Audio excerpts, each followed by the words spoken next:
but I train them not to have any problems. Now it's third down. They're on the what yard line? They've moved back to the 25. They get a little closer. They got a kid that can kick field goals, you know. Well, Ben Savini's a good kicker. Yeah. And the only thing I'll caution, of course, as a soccer-style kicker, he will get little, if any, traction. We'll see if that comes into play. Townsend airing it out, looking for Cecere. Cecere's got it. Touchdown, Glen Ridge. 25-yard touchdown pass from Townsend to Cecere. And that's the pair that hooked up on the big pass in the first quarter. And the defender kind of lost himself there, you know. He's going back. It was once again man coverage, man-to-man coverage.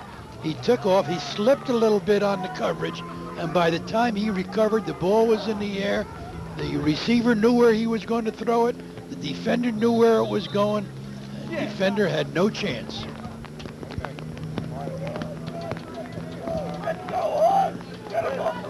(19-6), and the Ridgers are going to go for two. Fake to Jones, looking to throw it to Hakel. Penalty flag on the play. Townsend runs it in, but there is a flag on the play. And from where it's thrown, it's usually the offense. Holding against the offense. And the rain is coming down harder than it was before, Paul. Here's a quick look at the touchdown pass. Right, here goes the receiver. There's the ball. The receiver knows where it's going. The defender doesn't know where it's going. Defender hesitates just a little bit, and he gets whipped. Simple as that. That's life. Cecere puts it in for the touchdown, his second big reception of the day. Now, of course, with the holding penalty, the ball marched back to the 18.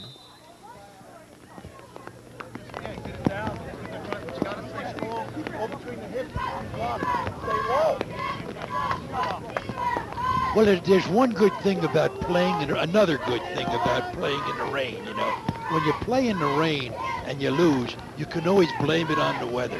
Townsend throwing, great move, but it's intercepted. And the play, of course, ends immediately on the interception, so the score remains Glen Ridge 19, Verona 6. And now Verona needs 2 scores, and we're still in the third quarter. I don't remember the teams turning around. We're still in the third quarter. So Cecere with the touchdown reception on the 25-yard strike from Townsend. And that came immediately following the interception by Ben Savini. So again, the turnover leads to a score. Some of the faithful who made their way here from Verona trying to stay dry. And they got a nice crew. I admire that in the town. You know, they got a nice group of people up there in those stands watching the ball game. They're the young ladies. A lot of umbrellas up there, but they're up there. They're watching in the rain. That's high school football. Best kind of football that's played. High school football. So Ben Savini again will do the honors with Glen Ridge leading 19-6. Here in the latter stages of the third quarter. I'm Paul Spahala, with me Bill Horry. We're coming to you from Harrell Field, which today might be renamed Horrible Field. Only because of the weather conditions. Ball fielded on one hop by Mark Anico. And he'll carry it out to the 25-yard line, and that is where Verona will start from. Okay, now Verona can't panic. You know, it's 19-0 there. They still need 2 scores, and you know, if they put up the ball like they put it up last time, where they're going to have major problems.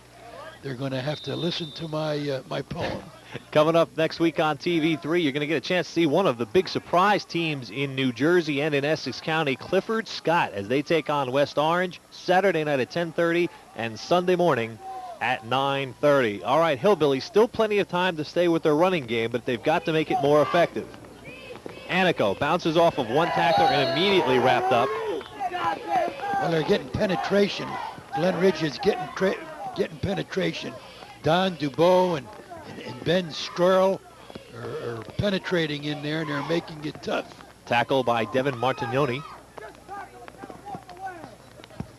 Ben's about 220, and John's about 200 pounds, and they're penetrating. They're beating up on Anthony DeSantis is 170, and Mike DeMiro is 175, and so they're going to be tough to move inside. 2nd and 9. Ferguson and Anico in the backfield. The give to Anico, and again, he is wrapped up at the line. Spurl on the tackle, along with John Dubuque. Jason Nags also with the hit, and Nags was shaken up on the play. He's going to come off for a play.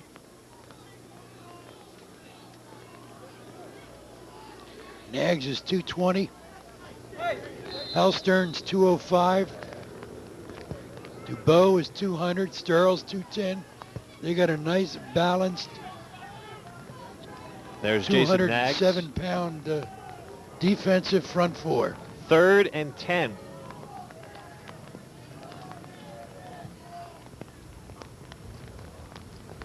Mark Anico. Caught in the backfield. A loss of 1.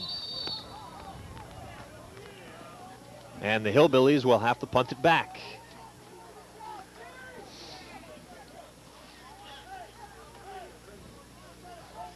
Here comes some fresh people. There's 6 fresh people coming in. That's something, you know. That's one of the ways you get to build up enthusiasm. You play 22 kids on a team, and you know you got 22 kids thinking football for next year. D'Angelo punts. Ball rolls just short of midfield, so Glen Ridge will start from the Verona 48. And another big game comes up next week on TV3. The Summit Hilltoppers come into today's action unbeaten. They're playing Westfield today.